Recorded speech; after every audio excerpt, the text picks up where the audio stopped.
Prime Minister Narendra Modi arrived in Uganda's capital Kampala on Tuesday evening as part of a two-day visit to the country, the first bilateral tour by an Indian Prime Minister since 1997.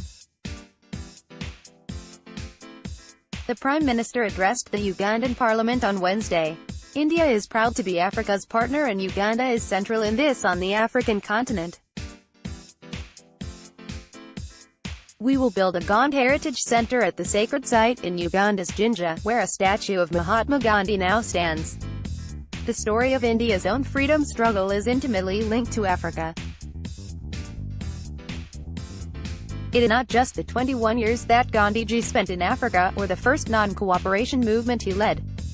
Your visionary leadership has enabled Ugandans of Indian origin to return to their home, regain their lives and help rebuild the nation that they love, he said addressing the President of Uganda. India pursued Afro-Asian solidarity in Bandung. We stood firm in opposition to apartheid in South Africa.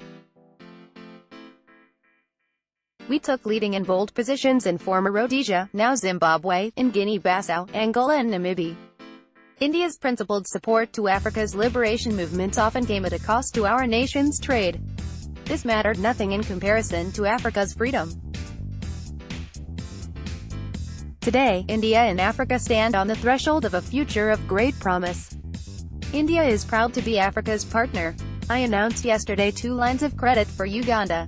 The first, of $141 million for electricity lines. And the second, of $64 million for agriculture and dairy production. Our partnership currently includes implementation of 180 lines of credit worth about $11 billion in over 40 African countries. At the last Africa-India Forum Summit, we had committed a concessional line of credit of $10 billion and $600 million in grant assistance. As we work together for prosperity, we have stood together for peace.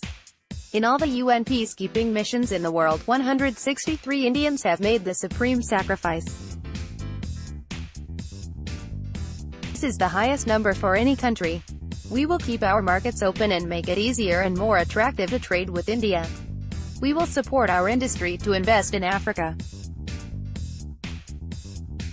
We will harness India's experience with the digital revolution to support Africa's development. Africa has 60% of the world's arable land, but produces just 10% of the global output. We will work with you to improve Africa's agriculture. Our partnership will address the challenges of climate change.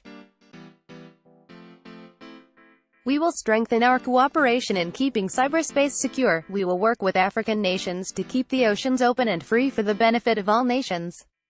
As global engagement in Africa increases, we must all work together to ensure that Africa does not once again turn into a theater of rival ambitions, but becomes a nursery for the aspirations of Africa's youth, with inputs from PTI, PMO.